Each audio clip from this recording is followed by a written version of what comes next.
Uh, Thank you very much, and welcome to the non-technical skills for surgery in variable resource context. I'm happy that you were able to join us today, and I'm welcoming you to the introduction to the non-technical skills for surgery course.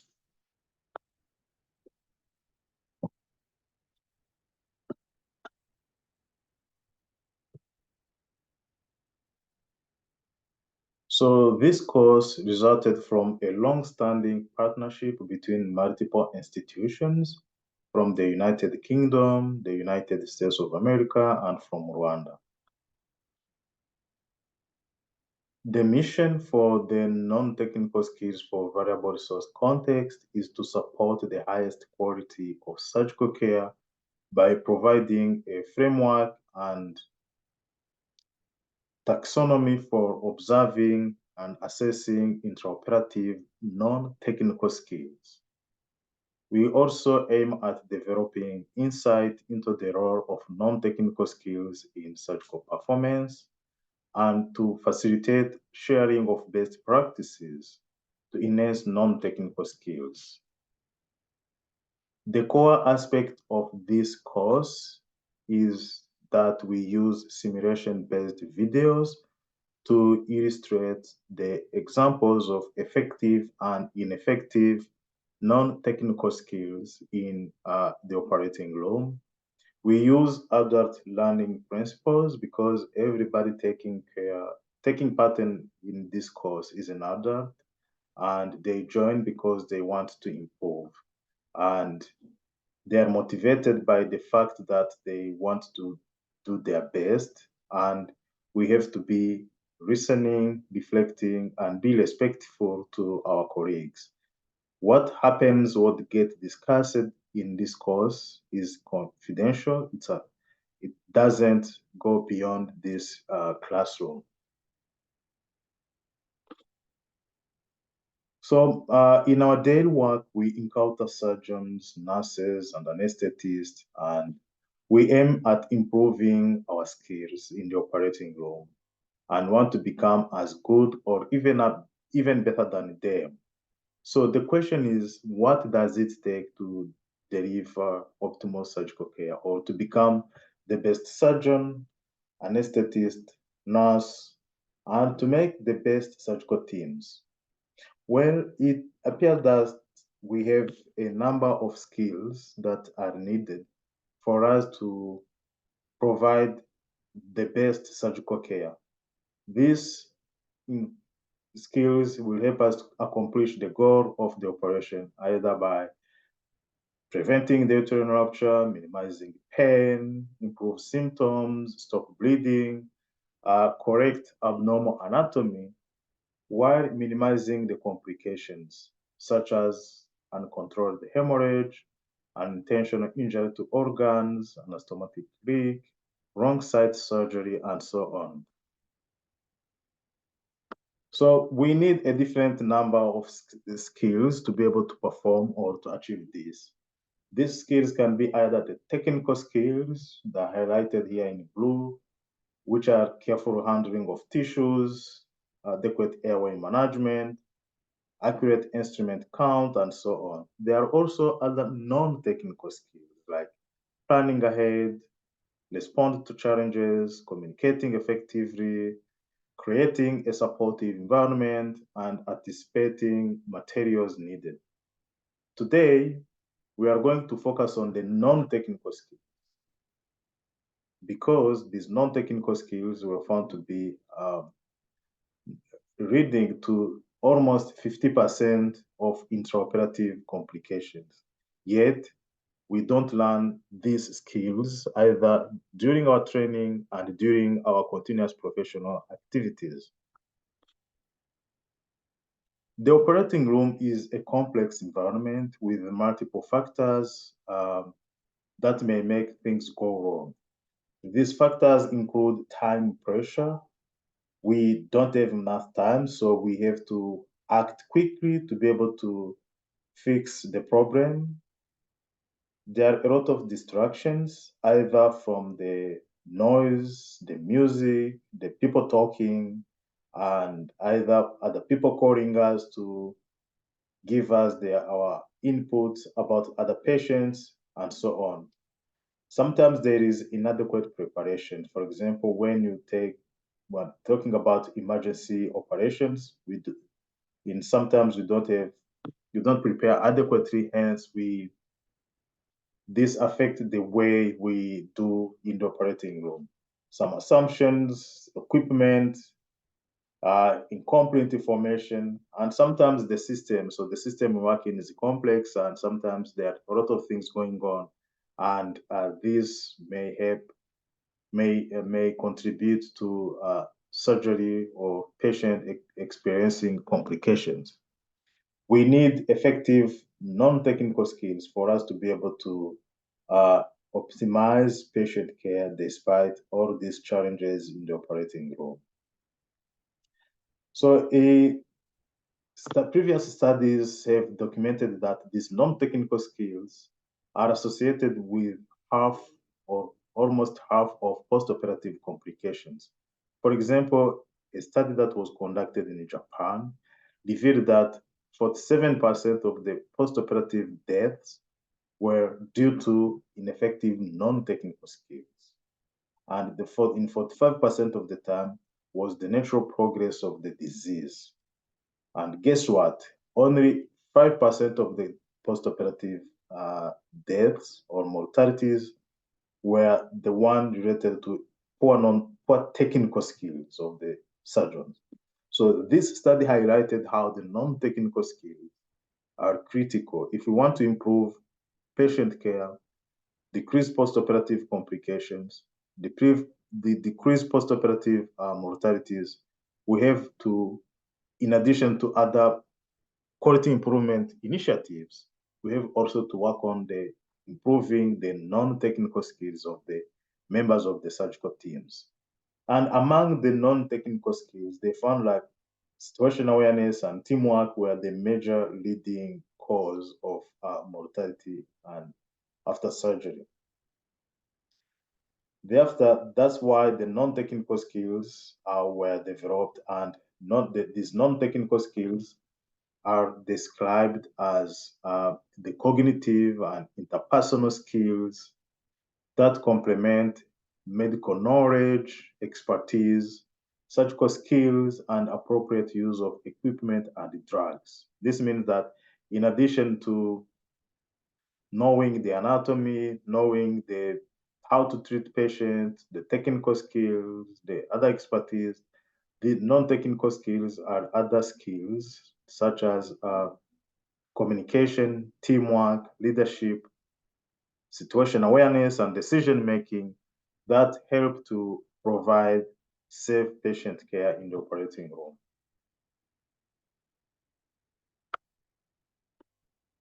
These non-technical skills were developed because there was no tool to improve intraoperative complications. And the concept of non-technical skills started in other industries such as aviation. However, in healthcare, the tool that is similar to the non-technical skills is the surgical safety checklist. This is one tool that was also implemented as a way to improve intraoperative communication and was found to be associated with 50% reduction in mortality and 36% reduction in postoperative complications. However, the surgical safety checklist is used before starting the operation and after the operation. We need another tool for us to continuously discuss effectively during the entire length of the operation. That's where the non-technical skills comes in to help us not only improve communication before and after the operation, but also continue communicating throughout the operation. And this non-technical skills was developed because there was no tool to assess and measure the non-technical skills during the operation. And it was developed as a system for surgical teams to teach, observe, provide feedback, and improve the non-technical skills in the operating room. These non-technical skills has 4 categories. These are situation awareness, decision making, communication and teamwork, and leadership. And each of these categories has 3 elements. We will see in the next chapters or modules each of these categories and their elements and how we can and the examples of effective and ineffective behaviors under each of the elements. In addition to creating a taxonomy or a framework and teaching materials, there is also a tool that is used to assess or to evaluate the non-technical skills. This tool can be used either in the operating room, in a simulation center, or in assessing the videos, simulation-based videos for educational purposes. The tool assesses the non-technical skills across 4 categories. You can also assess across the elements, and for each of the categories of elements, you give a score ranging from 1 being highly ineffective, up to 4 being highly effective. Sometimes there are some behaviors you may not observe in the operating room, and in that situation, you mark it as not applicable. There is also a space where you record the examples of effective and ineffective behaviors, and you can use this information after the operation to debrief or discuss the non-technical skills or to provide feedback to the persons or the people you observe. Here is a detailed description of what these scores mean. Highly effective means that the performance was high standard, it enhanced patient safety, and it can be used as an example, a positive example for others. For example, you can say, if someone scored 4, we need everybody to work or to behave as them. If the score of 3 means effective behaviors, it means that the performance was of a satisfactory standard, but there is room for improvement. 2 means ineffective behaviors, which means that the performance indicated a cause of concern and considerable improvement is needed. And high is highly ineffective and the performance endangered, potentially endangered patient safety and serious remediation is needed. So these non-technical skills was initially developed in the United Kingdom and it was then taken to the United States. It has been widely taught across Europe and America and Asia. But we found also that these non-technical skills are relevant to the low and middle income countries context.